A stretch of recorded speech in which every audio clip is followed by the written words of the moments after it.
Assalamualaikum warahmatullahi wabarakatuh. Perkenalkan, nama saya Yasmin Agus Nurkia, kelas 12 MIPA 7, nomor urut 36, asal sekolah SMA Negeri 21. Pada video ini saya akan menjelaskan tentang pengertian respirasi aerob.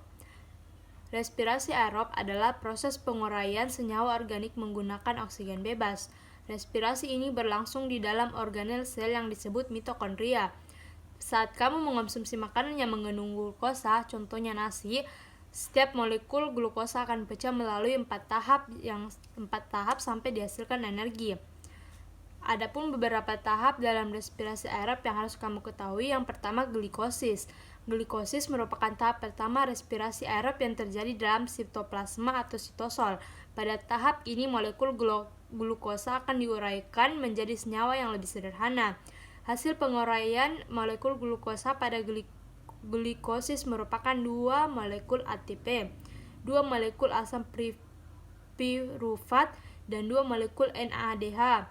Untuk lebih lengkapnya perhatikan di bawah ini. Setelah ini,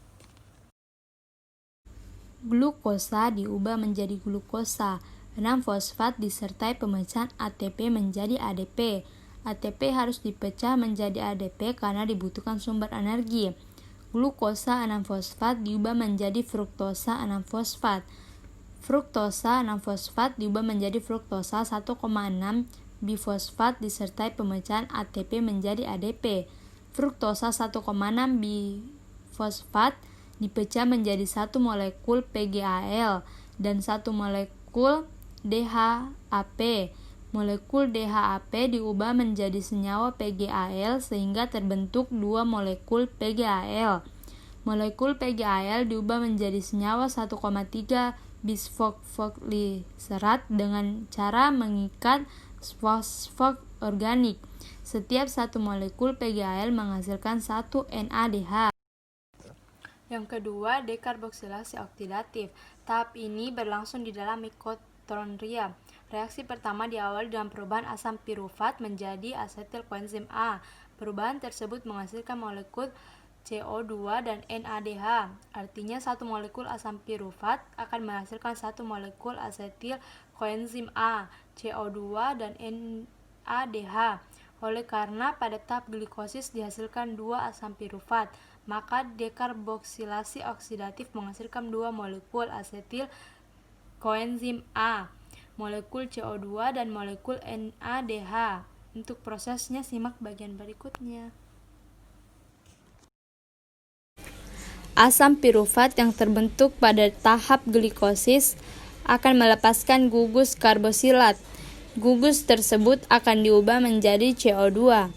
Sisa atom C dalam bentuk CH3COO- akan mentransfer kelebihan elektronnya pada molekul NAD+ menjadi NADH. Untuk CH3COO- akan diubah menjadi asam asetat.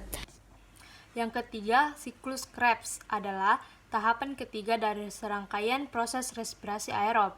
Pada tahap ini akan dihasilkan 2 molekul ATP, 6 molekul NADH, 2 molekul FADH2, dan 4 molekul CO2. Untuk uraian prosesnya adalah sebagai berikut.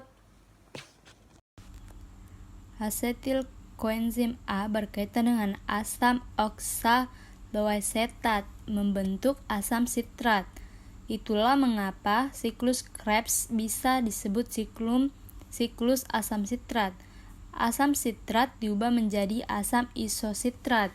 Asam isositrat diubah menjadi asam ketoglutarat.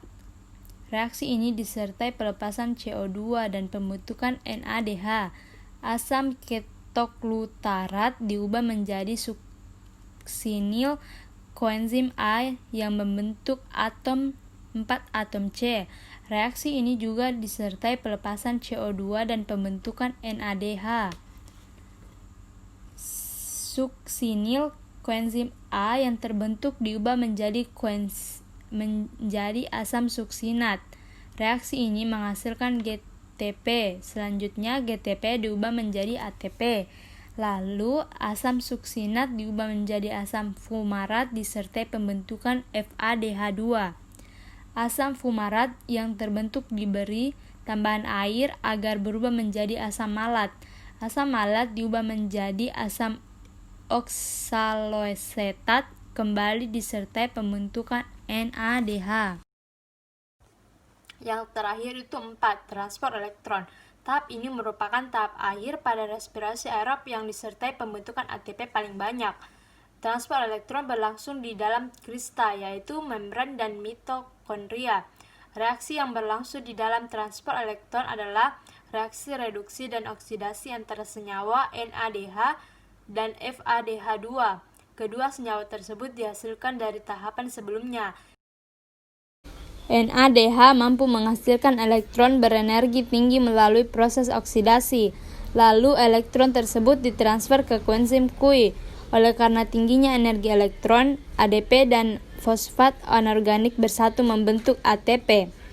Koenzim Q akan dioksidasi oleh sitokrom B. Akibatnya, koenzim Q akan melepaskan elektron dan 2 ion H+.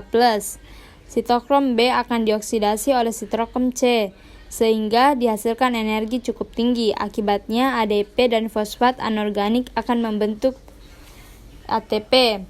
Selanjutnya, sitokrom C akan mereduksi sitokrom A. Sitokrom A akan mengoksidasi sitokrom A3. Reaksi ini juga memicu bersatunya ADP dan fosfat anorganik membentuk ATP.